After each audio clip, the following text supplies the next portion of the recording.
आपने मेरी एक बात का जवाब नहीं दिया, जिससे मुझे शिकायत है कि फेथ क्या है और आप फेथ मांगते क्यों हैं मुझसे?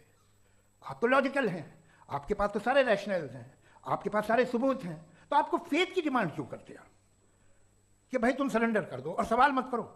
कोई मजहब सारे सवाल करने की इजाजत नहीं देता है और मना करता है कि ज़्यादा सवाल ना करो, बह जाओगे तुम।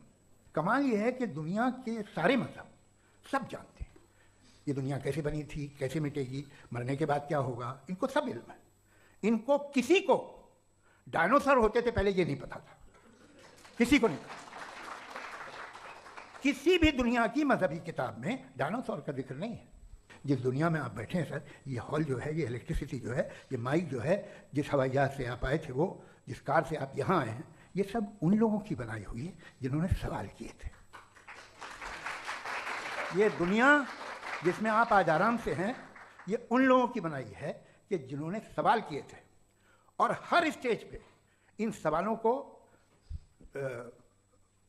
मकरूह कहा गया था, गलत कहा गया था। तो आज जो बातें आपके जहन से बिल्कुल परे हैं और आप हैरान होते उन्हें देख के, एक वक्त आएगा कि मामूली लगेंगे, और हुआ है। आपकी इंसानी तारीख ही है। इतनी जल्दी सारे फैसले आप मत कर लीजिए, थोड़ा ये ह्यूमिलिटी रखिए कि भाई ये हमें नहीं मालूम।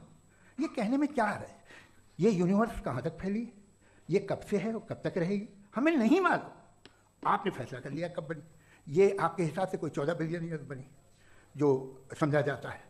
उससे पहले हजारों करोड़ों अरबों साल तक खुदा बैठा क्या कर रहा था? खामोश बैठा था, ऐसी जमाइयाँ ले रहा था।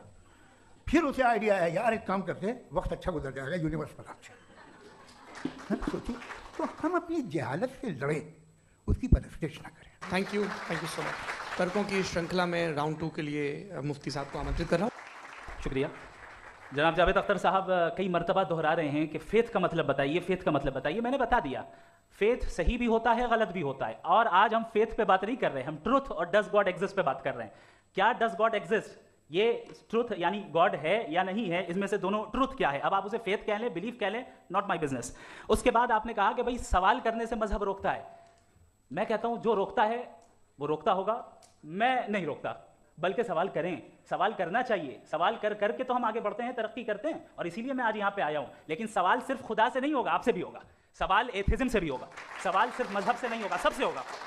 और आज मैं सवाल करूंगा और उम्मीद है कि आप जवाब देंगे। अभी तक आपने वैसे कॉन्टिंजेंसी आर्गुमेंट का कोई जवाब नहीं दिया।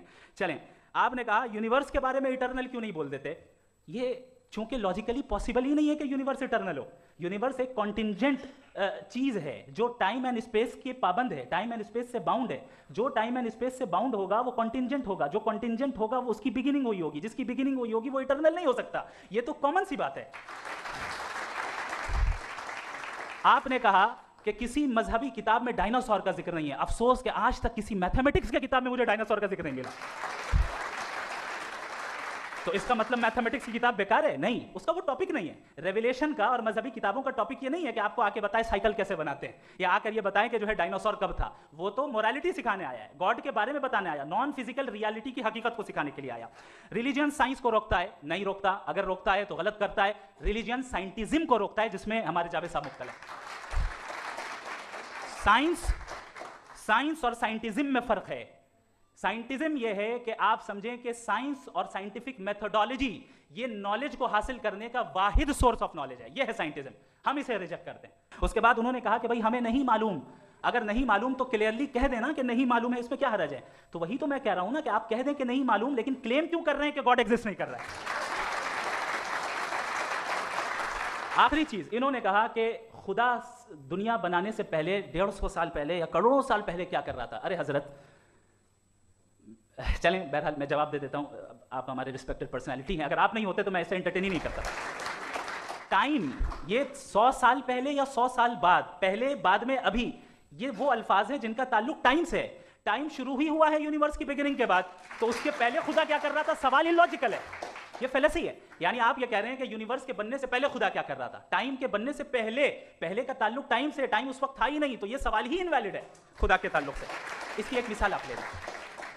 एक कार है, एक साहब ने देखा कि भाई कार जो है उसके व्हील्स कितने अच्छे लगे हुए हैं, सही जगह पे। स्टीयरिंग जो है कितने अच्छे जगह पे लगी हुई, और सीट्स कितने वेल डिजाइंड है, कितनी प्रिसाइजली ये कार काम कर रही है।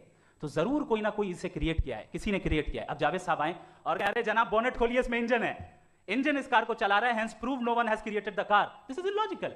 साइंस हमेशा फिजिकल वर्ल्ड की चीजों को ही फिल करती जाएगी और फिजिकल चीजों से ही करती जाएगी, क्योंकि एम्पेरिकल एविडेंस का ताल्लुक फिजिकल वर्ल्ड से है।